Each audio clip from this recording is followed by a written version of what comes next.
I've been making YouTube videos for nearly 2 years, and what I've learned is that as a YouTube creator, there's a lot of things that you have to do yourself.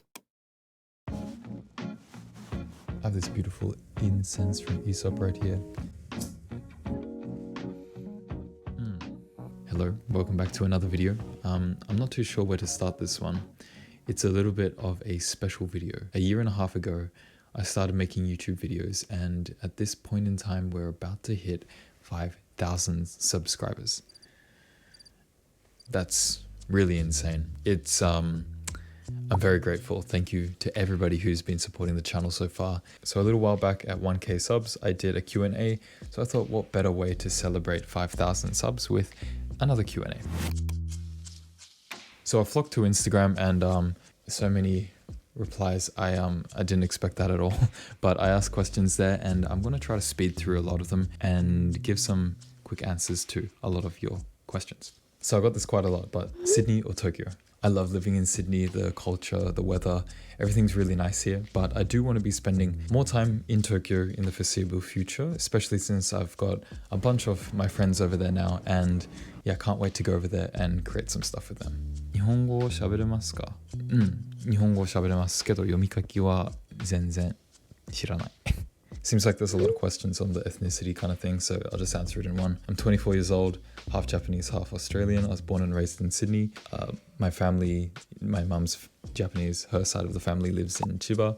I try to go at least like once a year if I get the opportunity, so yes. What got you into photography and cameras? So my dad, he shoots images of plants for like his business and stuff, so back as a kid I was helping him out with that, and naturally that just led me to wanting to shoot more landscape things, and then these days I'm shooting portraits mostly. How do you find a personal style for your work and have your personal brand? So in short, I think that there is no one real answer for this kind of thing. Personal style is something that you acquire over a period of time, and you're just gonna have to try a lot of different things. You'll see what you like. If you stick with that, you'll start to be more consistent with your images and how you're directing and styling shoots, for instance. Once you get consistency, I feel like that sort of becomes your personal style. So I'd recommend, if you seriously want to improve, I'd recommend that you critique your images. Find what you like and then improve on it. Color grading and composition have a lot to do with this, so really just focus on that and see what you like doing. What do you think about Nguyen? Nguyen? I'm not sure how to pronounce this, but I know who you're talking about. I just really like his stuff. I'm not sure if he shoots film or digital. It doesn't really matter because like the images are so consistent. His feed on Instagram, at least, that's just what I'm basing this off. Everything's like very low contrast, pastel colors. It's just beautiful, beautiful. Do you often go on solo photo trips? This is something that I used to do quite often, and unfortunately I haven't really done this as much recently. I think that's because just I'm spending a lot of my time on portraits and working on that. Hopefully after I get this collection that I'm working on right now finished, I'll have more time to do more road trips, and you know, maybe I can make like a YouTube video out of it or something. Where did you get your glasses? Please, it looks so nice. Thank you. This is from Gentle Monster actually. I got this recently in a Korea trip, clear acrylic frame. I don't know if you can see this, with like wide sides. Have you played guitar? Yes, but not so much recently. Chair and its comfort level. If you're referring to this thing, it's pretty comfy. It's from IKEA. I forgot the name of it. I'll just like pop it on the screen right now. Pretty decently priced, and it looks okay. Nothing like super ergonomic, but like it's comfy. Yeah, I'd recommend it. Like a solid 7 out of 10, 7.5 out of 10. So questions about the bunk bed. I'm really happy because recently on Instagram, I've been making more videos about like this room. So I'm sure a lot of these viewers are coming from Insta. So I appreciate everybody who has found their way to my channel. Now this whole bed structure thing, it's all custom made. My dad and I built it just because like my room, it's quite small, but we have really tall ceilings here. So I thought I'd just make the most of it, put up the bed up there, and then create a desk situation down here. Works really well for me. It's like an L-shaped desk. Well, not L-shaped, U-shaped desk. And yeah, I got a lot of stuff going on. Computer setup, random stuff, and scanning setup over on that side. Where did you get the green blanket and how much is it? If you're referring to the throw that I have on top of my bed, that's from Stussy actually. Stussy. I just saw it on the website one day and yeah, I just grabbed it. It's pretty cool. What would your dream average day in 10 years look like? Oh, I'm hoping in the future I will be full-time with, I don't know, creative direction or photography with that. Yeah, working with cool brands, making cool pictures and enjoying life. Pick one brand to be shooting for the future. Definitely Stussy. I'm just a big fan of Stussy's image campaigns right now. If you guys haven't seen the recent work that they've been posting, like, it's crazy. The photographers behind it, usually Jack Bull and Liam McRae, like, these guys are so good, man. Definitely big inspiration for me. I love the type of imagery they're creating. Definitely would love to shoot for them one day. What do you use to edit your videos? Final Cut Pro. Future travel plans? Definitely. Going to Japan 100% soon. Would love to know how you plan your content. The majority of videos that I create, whether that be Insta, TikTok or YouTube, it all just births from mind maps. Usually I'll try to sit down when I'm kind of feeling the creative juices running and just write down a whole bunch of different stuff on a mind map and then just filter out what I like and don't like. And then from that point, I can just sort of see what will work as YouTube videos, what will work as Instagram or shorter content. And then from that point, yeah, I just set days to do shooting and then editing day and night. What have you learned from doing YouTube now that you're at 5,000 subs? I've been making YouTube videos for nearly 2 years, and what I've learned is that as a YouTube creator, there's a lot of things that you have to do yourself. Now, this includes script writing, if you do script writing, lighting, camera skills, editing, and mainly storytelling. I think I've created 40 videos for YouTube, and I think over that time, I've definitely felt a lot more comfortable with the camera, sort of just projecting how I truly am to the camera. It's kind of a weird feeling because I'm just talking to a digital brick. But I know that if I really want to connect with the audience, with you guys, I really want to just convey how I actually am through this. If you were an animal, what do you think you would be? I don't know. A dog. How have you been storing your film negatives? How have I been storing them? Honestly, I've been storing them really bad. I used to sort of organize them a bit better and then bind them in folders, but right now I've just got a whole pile. You can actually see it in the back over here. I've just got a whole pile of negative sheets just stacked on top of each other with some names on it. It's just a big mess right now. How did you get your art to be seen by people other than friends and family? This is an interesting question because I've been creating and I guess posting on social media since high school days. So back in those times, mostly the people who would see the work that I post is just my friends and family. And I realized that eventually I wanted that to grow a bit more. It was nice to have their support, but I wanted to show more people that what I was creating.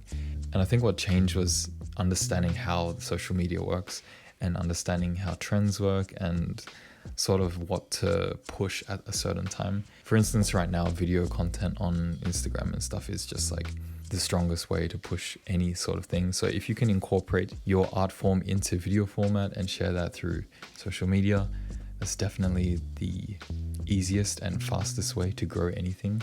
Also, I'd recommend creating just a new social media account for your artwork. It just helps you not feel uncomfortable sharing stuff with your family and friends. You'll get over that, of course, but at the start it can be difficult. So just create a new account and just share everything on that. Favorite fashion brands at the moment? Capital. Do you think it's good to make your passion your job, or is it better to keep things separate? That's a good question, to be honest. I think it depends on what your art form is. I can talk about my experience with this because as a photographer, I sort of changed my approach to photography because I knew taking portraits and stuff would be a little bit more commercial and I would be able to work that way. It's really great if you can work and make money from your art form, but I think it's also very important that you keep it as a passion by doing your own personal things.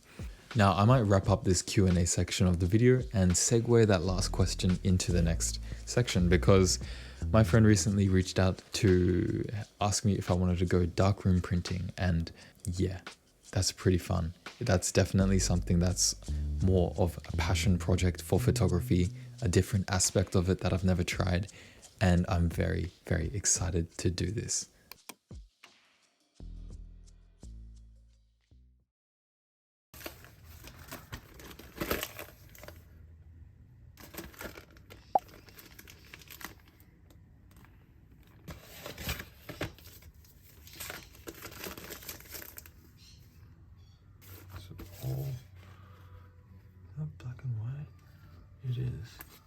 Ah, there we go.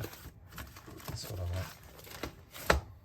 Good morning. So today, something very exciting. My friend Callum invited me out to go print some film at a darkroom. So that's what we're doing. I'm very excited because this is the first time I've had the experience of shooting in a darkroom. I mean, printing in a darkroom. And yeah, I think it's just an aspect of film photography that I've never really touched. So I'm excited to try it out. A lot of the people that I look up to actually do their own printing. So yeah, like this is just a side quest that I've been wanting to do for a long time. And yeah, now that I'm finally in the area, I got here a bit early, so I might just grab a coffee, something.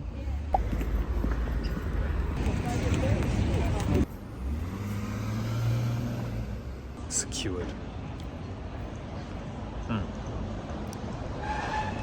Pretty good actually.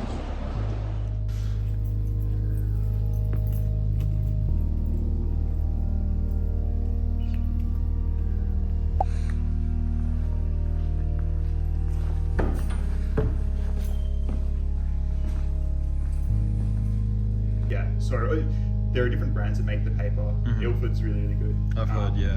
And there are a bunch of different finishes. There's like a pearl. There's a Is that like glossy. the sheen? Yeah, yeah. And I've got a few examples of them. Oh, okay, yeah, I see. Pearl glossy. It's 100 packs. So, Deluxe. yeah. How much is 100 pack? That was about 150, I'd say. Okay. Yeah. And then, like, I'm assuming color film papers, like. Yeah, pricier? yeah, and also there's very limited amounts, like very limited variety. So you pretty much have to buy like this Fuji pack, which I mean, it's not really pricier compared like per sheet, but you have to buy it in these like big 200 sheet packs, and you want to try and find like a point of the image where you can pretty clearly see the for instance, something around like here where they That's cool, yeah. and yeah, you don't need to change anything else. So 10 seconds. I don't know.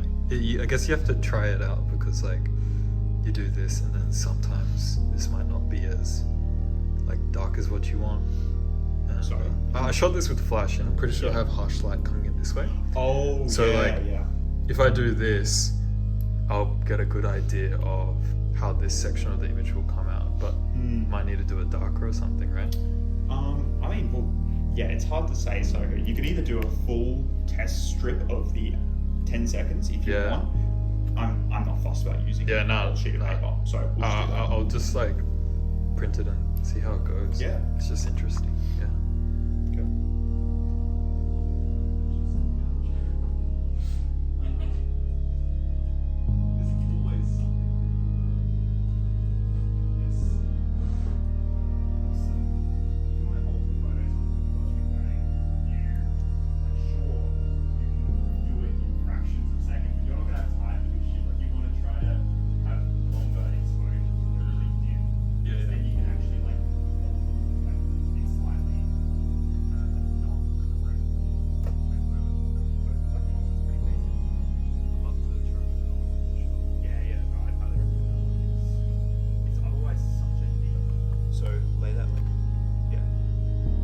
I think because we left it in a bit longer, that's why it's darker. Oh, okay. Because we took that one out fairly early.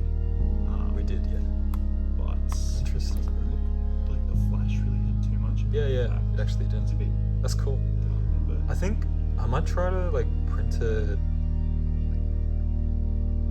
2 seconds shorter. I wouldn't mind brightening the whole scene just like a little bit. yeah. I think that way these like little highlight specks will just like pop. Yeah. Actually, what you can even What do you think though? What do you think? I mean, we can even try with a filter. Okay, yeah. So filters. Do one less black. Do a lot of filters. And then let's in more black. Yeah. For the higher filters. Okay. So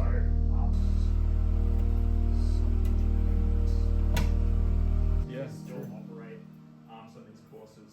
And I got the wait. Let's try it out. Fingers crossed. Yeah. Fingers crossed. I was pretty happy with that though.